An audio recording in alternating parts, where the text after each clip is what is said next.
Tommy Cooper used to start his act and I couldn't resist. Anyhow, ladies and gentlemen, welcome to tonight's show. As your host, I'd like to welcome you to this evening.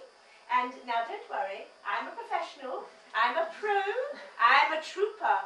One of the foot soldiers in this business we call show.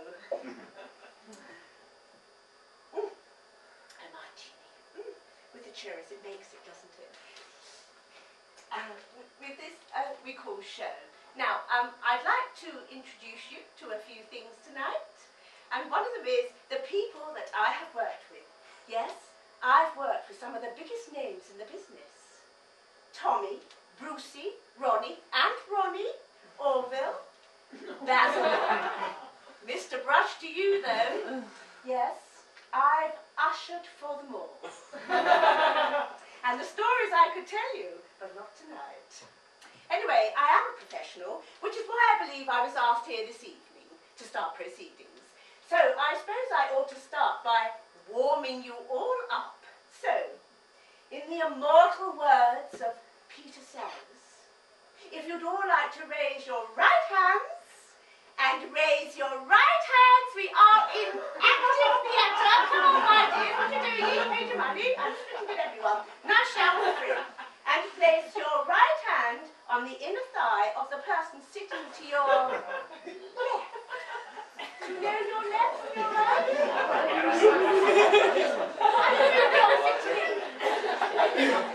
Anyway, nice and warm, isn't it? Yes, very nice. Don't travel, don't travel. Of course, I haven't just worked with the old school, no. Joe Pasquale wouldn't be where he is today if it weren't for me.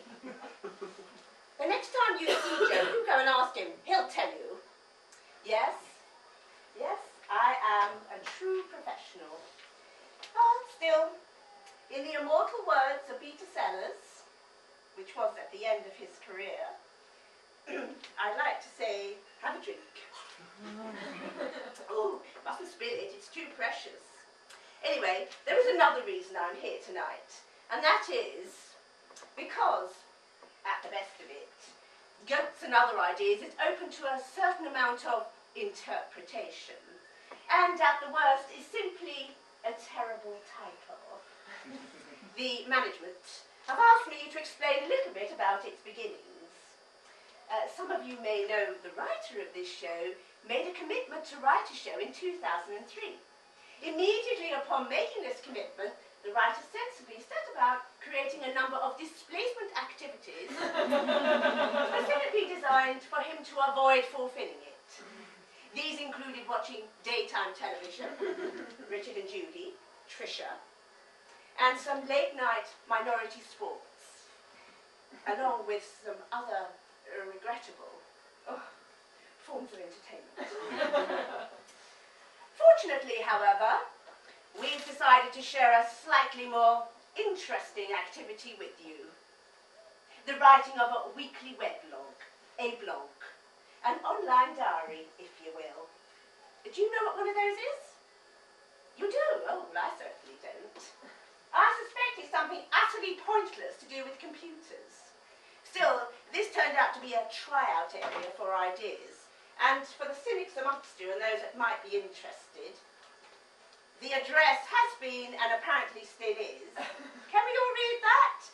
www.writingisallaboutcommitment.blogspot.com. So if you want to go and look it up on your computers, please do so. Now, as it turned out, this was an excellent displacement activity indeed, because up until the last minute, it was the only writing that was completed. So we at Bilbao Theatre, having learnt important lessons for rash commitment making, but not once to shirk from our duties, duly present with a mixture of hope and panic, raiding of pride, goats and other ideas that didn't work. Thank you.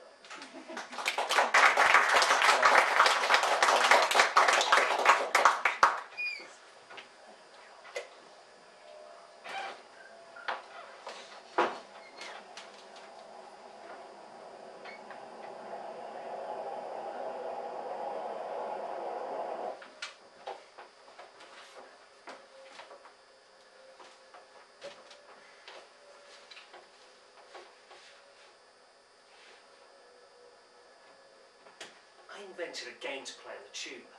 It started when I was doing one of my favourite things, writing about myself on the tube. Now, before I stand accused of egomania, I'd like to state that firstly, the general advice given to writers is to write about what you know. And I am the thing I know most about. And secondly, I'd like to state that, you know, I think I'm pretty normal. As long as you don't count writing about yourself on the tube thing, which means I'm quite representative. And if something happens in my world that I find entertaining, then it follows that an audience might feel the same. A theory that might well get put to the test this evening. Anyhow, I was actually writing this very thing when I decided to start playing my game. What if I stopped writing about myself? Put myself to one side and started writing about, I don't know, someone else. But who? What if I started writing about the attractive girl to my left who's been reading this over my shoulder? Yes. Fantastic idea. She hasn't looked away uncomfortably just yet. Oh no, there she has. Do you see how much fun you can have though? Their eyes met. They realised they were alone. They were destined for one place. And it wasn't on the district line. Actually, that never happened. There'll be lots of that. Made up bits. Leaps of the imagination. What's the imagination for if you can't leap with it every now and again? Take goats, for instance. There's goats. No, it's perfectly innocent, don't worry. Actually, perhaps I'm getting too far ahead of myself. Perhaps we need to go back to the start, which, like all good starts, is actually the end of something else. We need to go back to my previous play. Back to the very last page I typed. The writer exists. The writer exists. A heartfelt plea for recognition. A sigh designed to awaken a truly artless world. A defiant hymn to the artist's very being. Not exactly. See, I'd meant to type. The writer exits. The writer exits. It was meant to be a stage direction. The writer exits, goes, leaves, buggers off, stage left, whatever. The fact is, I loved The Writer Exists. I had finished my play with a timely, meaningful typing mistake that was more profound than anything I'd ever read deliberately. However, nobody noticed. But, undaunted, I decided to try and start my next play with a similar mistake. And I typed perfectly for 3 months. I even caught myself deliberately trying complicated words like deliberately and complicated, but all to no avail. Until one day in June, I genuinely, accidentally typed. A goat is a dream with a deadline. A goat is a dream with a deadline. The more imaginative will realise I was meant to type. A goal is a dream with a deadline. A goal is a dream with a deadline. Which isn't very interesting. However, a goat being a dream with a deadline made me chuckle a little, which was enough to inspire a leap of imaginative sorts, but one that weirdly I feel I should apologise for.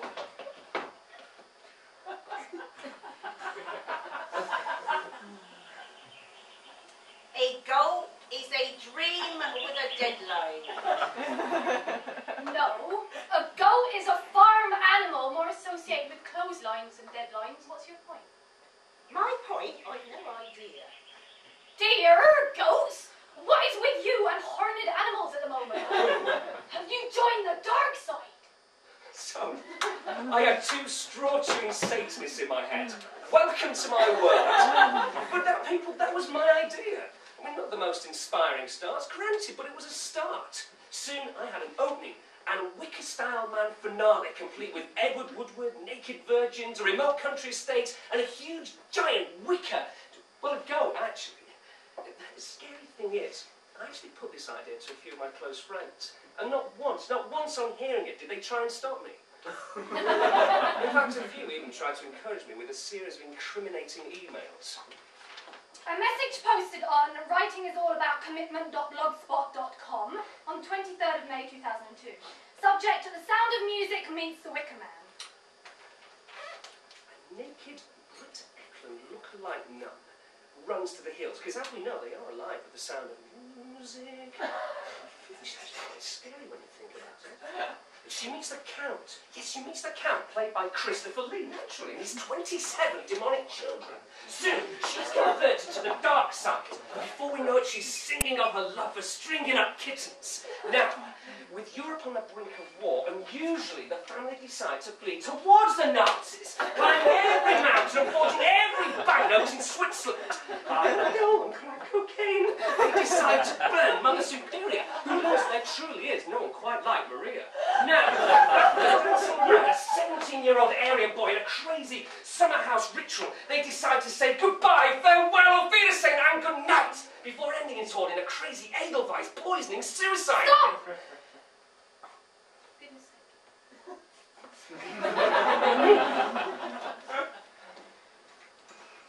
Ladies and gentlemen of the audience, you'll realise that didn't actually involve a goat at all. And it was shortly after this point that I realised basing an entire play on ghosts because of a silly typo mistake was a very bad idea indeed.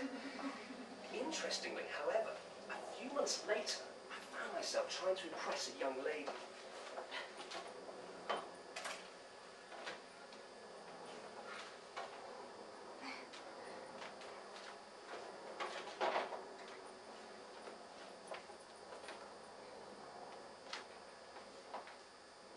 What are you reading? This is The Ground Beneath Her Feet by Salman Rushdie. It's about an Indian rock star. I never thought there was any either. Is it any good? I've no idea, but fascinatingly, there's a couple of amazing chapters devoted entirely to goats. Right. And that was that, really.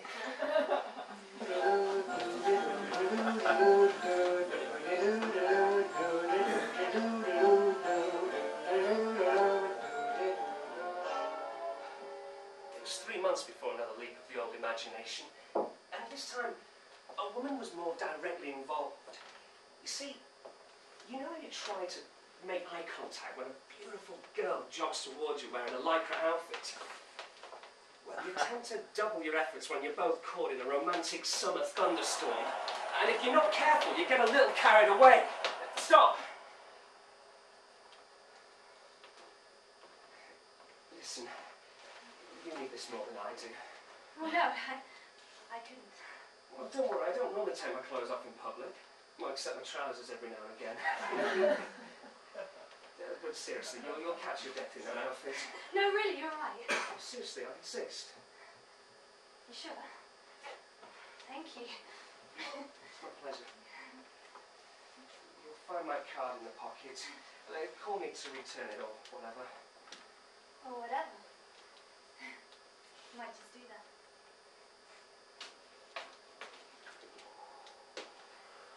Now that is absolutely true. Right up to the bit where we started talking, you see, I blew up the entire conversation. I mean, the girl in question was completely out of earshot. But just the thought of it, though, you know, the romance, however fleeting or real, is quite pleasurable. I had a spring in my step for days. But more importantly, I had someone in my head, the beginnings of a character, the central role in a romantic play. Right. So what is it you want me to do? Oh, don't get excited. She's a fictional character. Still, didn't stop me fucking it up.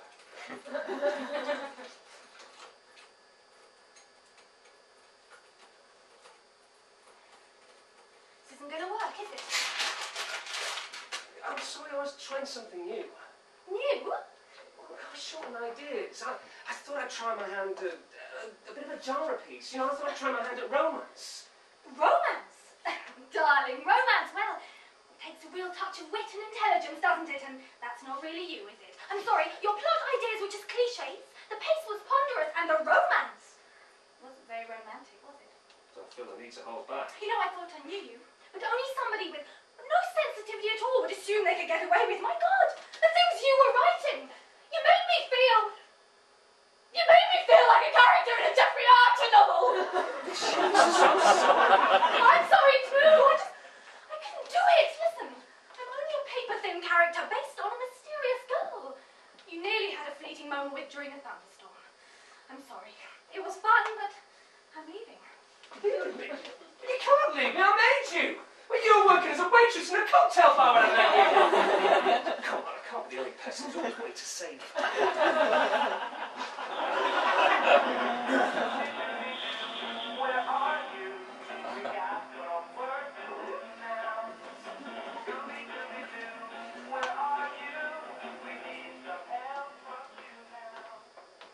You're being harsh. I'm sure it's not rubbish. But it is. I mean, come on. I mean, I've watched enough sitcoms on ITV to know rubbish when I see it. But what can I do? I can't just give up. None of my heroes have just give up. Could you imagine? I mean, if I was Ken Dodd and I wanted to use a couple of overused comic cliches, then I'd look at this stuff as exercising my chuckle muscle. But I'm not Ken Dodd, and I'm finding it hard to be jolly about the whole experience. Sorry, what are you saying? Nothing. You know what? This is rubbish. I told you. No, however, I have a theory. Great. It might help. What is it you're writing about? I seem to have rather worriedly caught up with myself. I'm now writing about writing this play. Well, not writing as it happens. Yes, but is that what you're really writing about? It isn't. Okay, go on, amaze me. Well, it seems to me there's an underlying reason you're not writing, and that's what you're writing about. Underlying reason? Well, don't shout at me, but it can't just be coincidence you've written a scene about being dumped. Hang on. Well, I'm sorry, how many ideas did you pursue before you got stuck? 2. How many relationships have you fucked up recently? Fucked up? Come on, hey, don't go confusing sexual frustration with. Come on, that's really below the belt. What? Don't be silly. Listen, anyway, what happened to the last idea, the romance? Oh, the girl in Lycra dumped me, but that was Still? fictitious. Oh, right, so I really did get dumped. And the first idea, the goat. The Wicker Man meets the Sound of Music. Oh, that just fizzled out. It was a very silly idea. Yeah, and? Hang on, that was a long-distance relationship. It would never have worked. It was fantastic, but It it was was just silly. shit. You know that feeling you get when all you can do is hold your hands up and watch everything unravel in front of you?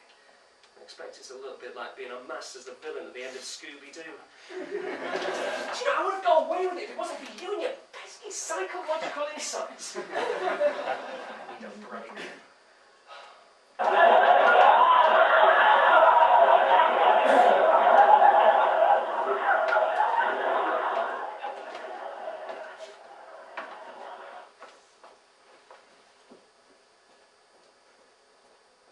As usually is the case, that came from the most unlikely of sources. In a roundabout way that I hope you would have approved of, it was Alfred Hitchcock that turned things around. It started when I went to see a play about the Grey Man. Actually, it started just after the play. It started with the best after-show comment I have ever heard before putting my coat on and filing out of the theatre auditorium. Yes, I really enjoyed it. And you know what? I'd love to shag a dying man. I'd love to shag a dying man. I assume the lady in question was referring to sleeping with the victim of a terminal illness, as was referred to in the play, as opposed to actually doing it with someone in the process of dying, you know, a shooting or a stabbing victim. I mean, she was quite well spoken. She didn't strike me as that type at all. The reason this had such an effect on me was that it happened in the theatre. I realised I'd forgotten what strange and fantastic places theatres are. People do the strangest things in them, audiences included. Now, may God strike me down if I'm wrong, but I'm pretty sure no one has ever said that they'd like to shag a dying man after a particularly good trip to the supermarket. Fortunately, having learned my lesson of, you know, getting carried away with silly ideas, I resisted the temptation to rush home and write a comedy about shagging dead men. No, I decided to read up on Hitchcock.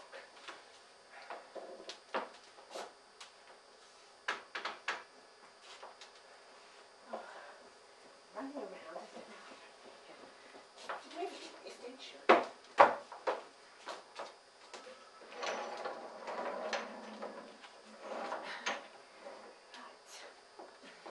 Hitchcock, you say? Fine, director. I was only telling them one of those dear young actors that was in here last week. I said they don't make them like Mr. Hitchcock anymore. Not like dear Mr. Hitchcock. Do you know, everybody called him Mr. Hitchcock, even the stars. Listen, I'm sure he was a really great man, but you know, I was actually hoping to read about him. Right, well, we have 4,000 1,227 books on him. Anything specific you wanted to know? I'd like to know why someone would feel the urge to stand up in a crowded place and shout out and say that they actually wanted to... Actually, forget it. Listen, what can I get with a £2 book token? It turns out Ladybird do some fantastic books. And soon, like media students across the country, I had a passing knowledge on recent Hitchcock theory. Unlike most media students, this knowledge actually proved to be of some use. Now, I'm not referring to writing about appearing as a character in my own life, although admittedly that is a defining theme of my adulthood. No, I refer to the recent theory of Hitchcock's predilection for casting beautiful, sexually confident young women in his films, particularly in Psycho and the Birds, which left him open to criticisms of misogyny. Well, I think it was just sour grapes. He was actually fulfilling the particularly male fantasy of reaping revenge for adolescent rejection. Oversimplification? Oversimplification, I thought, until just recently. And this might just be a coincidence. I heard that Daniela from school got married. And the following conversation from an alcohol and hormone-fueled fourth form party entered my head.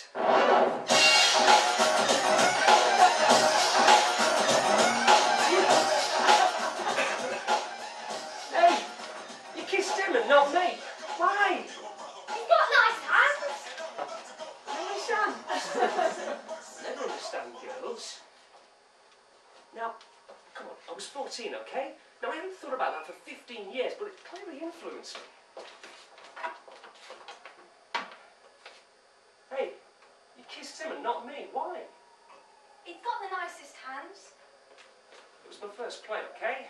Now, make of that what you will, but if you're listening, Hitch, I'm beginning to understand. Should I be writing about myself or not? I haven't got a choice. Shit.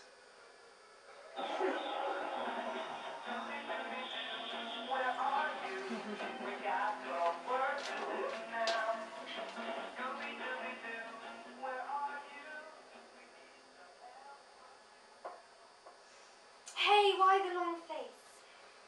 I'm feeling a little hoarse. No, Joe, don't worry. Better in rehearsals. So,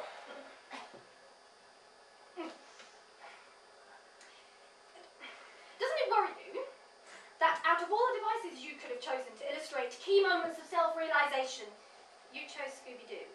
not particularly. What's the key moment of self-realisation? Or, you know, a moment when you see exactly what's been going on, maybe for the first time, and things, however ridiculous they sound, just slot into place. Okay? Exactly like the end of Scooby-Doo, bastard. Don't just make this shit up, you know. Actually, that's exactly what I do.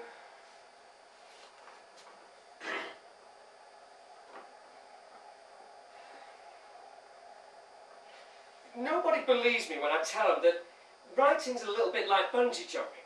I mean, true, a blank sheet of paper can cause a similar sick feeling in the stomach, but that's not it. It's about standing out. Standing up somewhere high and doing something incredibly stupid for no apparent reason. Well, that's nothing to how you feel when some useful person reminds you that all you're doing is making shit up. Imagine getting halfway through a bungee jump and realising you forgot something really important about knots.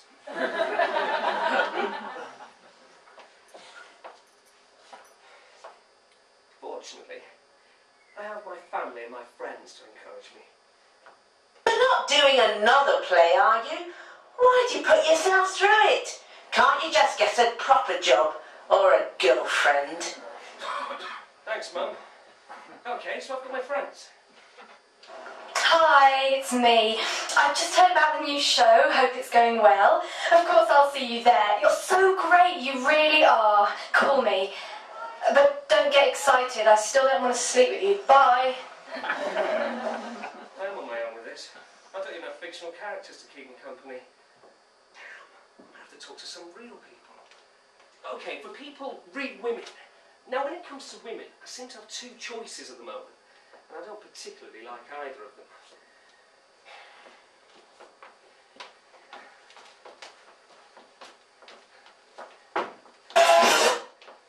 Ice cream! What's ice cream got to do with it?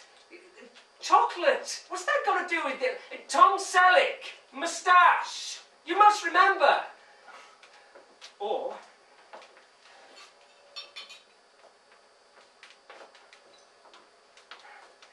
The cheese is lovely. Is it from Waitrose? It's enough to drive you to drink. Which is never the answer.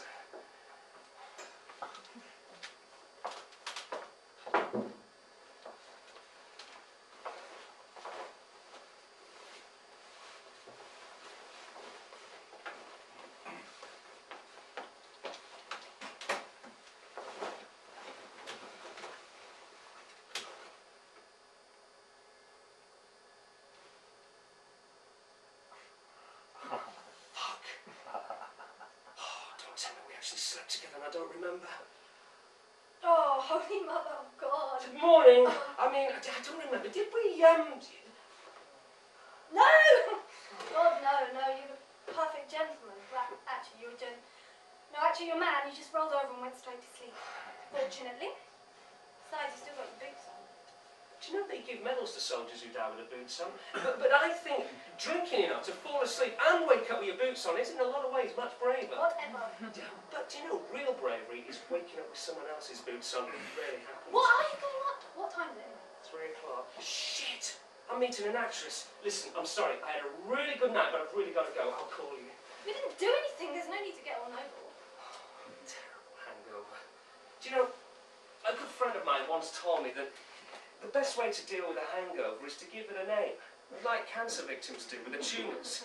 It's apparently a lot healthier to hate a person than an illness. So I generally call my hangovers Rupert Murdoch. It tends to help. Although I'm not sure even that will work in this situation, but we'll give it a go. Darling, I've always thought that writing a play must be easier than writing a novel. I mean, playwrights don't actually have to work that hard, do they? They get the actors to help. Fortunately, I've developed a strategy for such situations. Are those new shoes? Oh, you noticed. Sorted. I love them, really. Oh, actresses. Even the bad ones have a certain charm. And that makes them all just plain adorable. If I'm honest though, a large part of the reason I love actresses is that they have been known to talk with equal enthusiasm about writers. A very unhealthy situation indeed. They add to the mix frustration and alcohol, and there's often farcical events.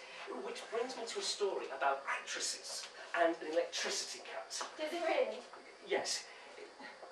It's Ricky's fault. And Ricky played the lead in my first play. No, I know. And naturally, Dad fell in love with her.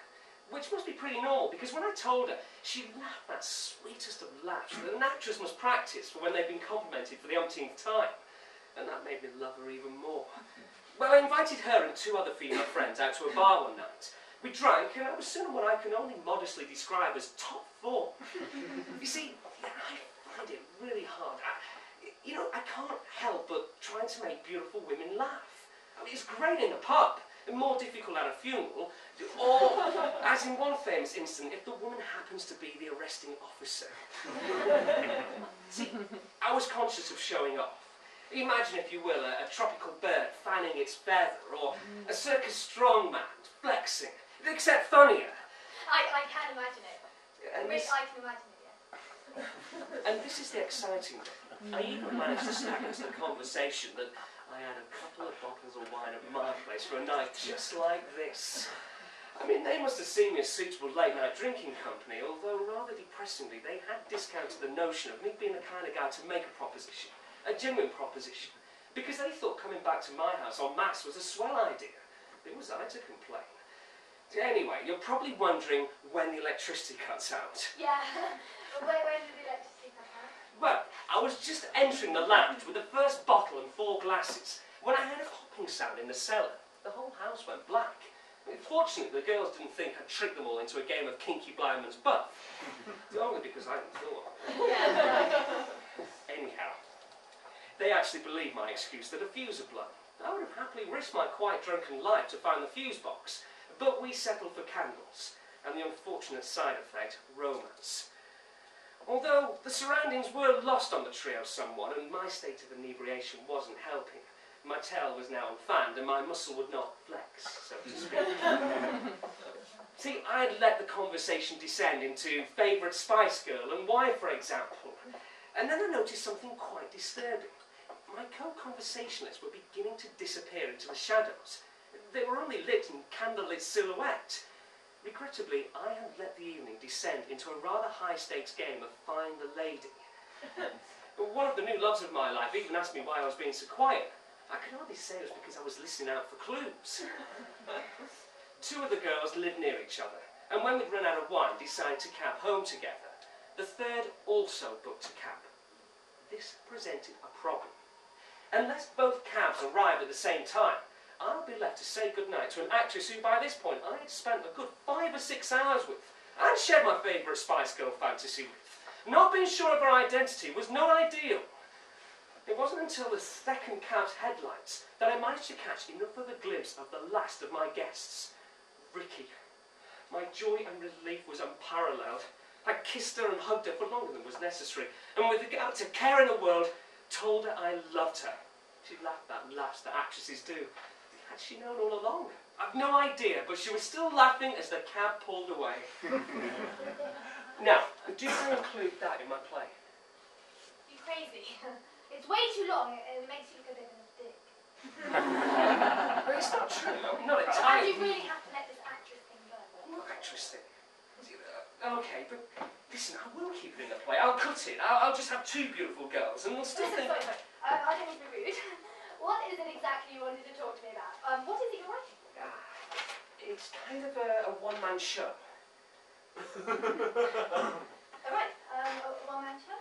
Yeah, only I wrote another character. Well, I wrote a couple, actually. Yeah, I thought you could do something with hats. Hats? Yeah, I thought you could do some really cool, quick changes. You know, with hats. Listen, I haven't read it yet, so I'm not promising anything. That's because it's not quite finished.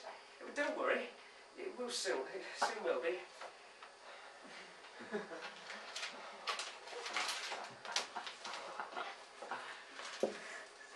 Oh, my head hurts. My body is shaking. My ears are throbbing. My eyes are bleeding. Why is it so? My head hurts. My body is shaking. My ears are throbbing. My eyes are bleeding. Why is it so bloody frustrating? I just can't do endings. Bollocks!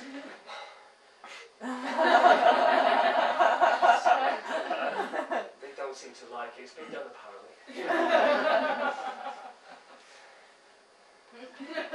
No!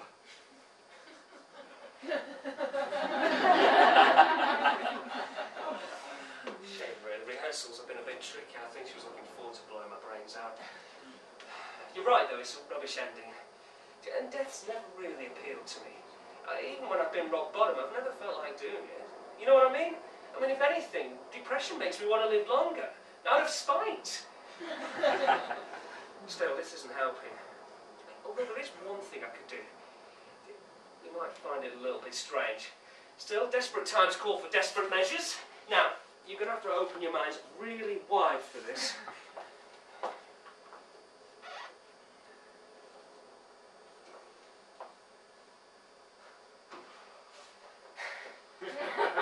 It's a goat.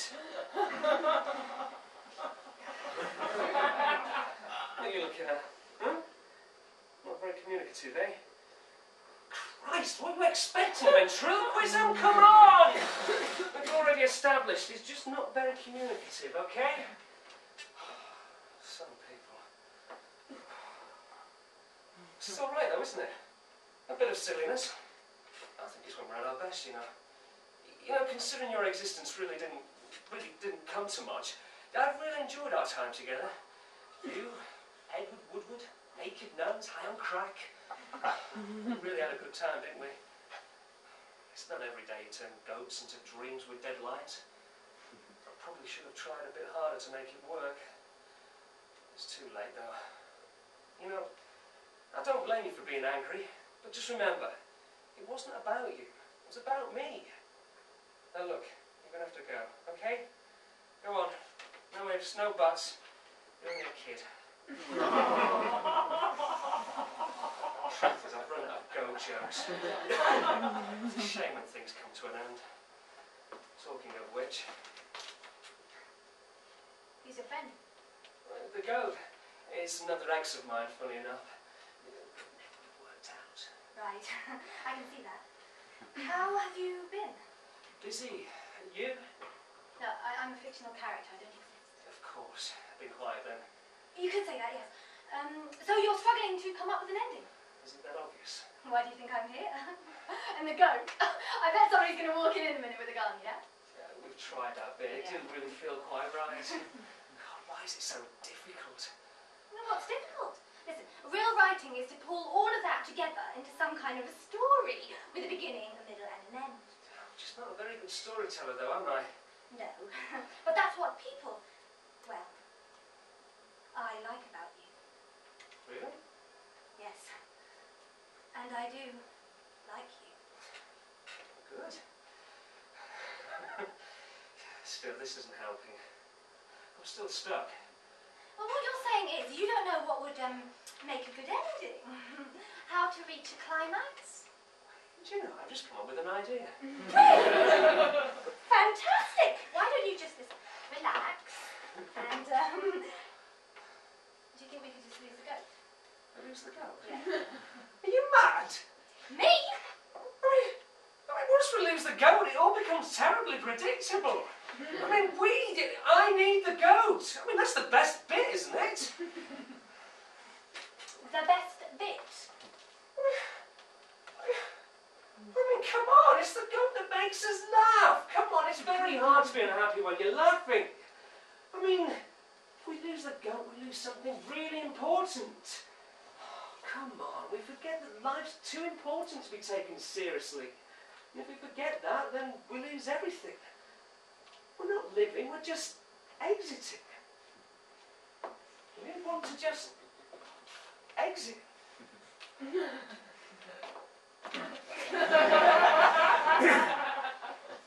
Sorry, see, that wasn't actually supposed to happen, because like, he was supposed to, and I was supposed to be. Look at you! Pretty as a picture. He wanted to write about you. That's what he wanted. They tend to do that. Because with them, it's all about the writing. Trust me. It makes it easier to finish and move on. I'm sorry, but you'll learn. They like a neat, self-penned ending. Talking of which, did you understand our ending? Did you get it? Did anybody get it? I mean, exiting. What's all that about? Didn't make sense to me. Oh, fuck! He's gonna do it all over again. Right, of course he is.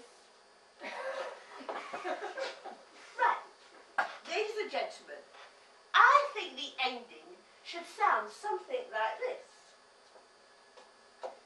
Life is too important to be taken seriously.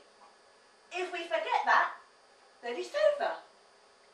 We're not living, we're just existing. And who wants to just exist? Oh, well, that certainly works for me. Ladies and gentlemen, good evening. Oh, thank you.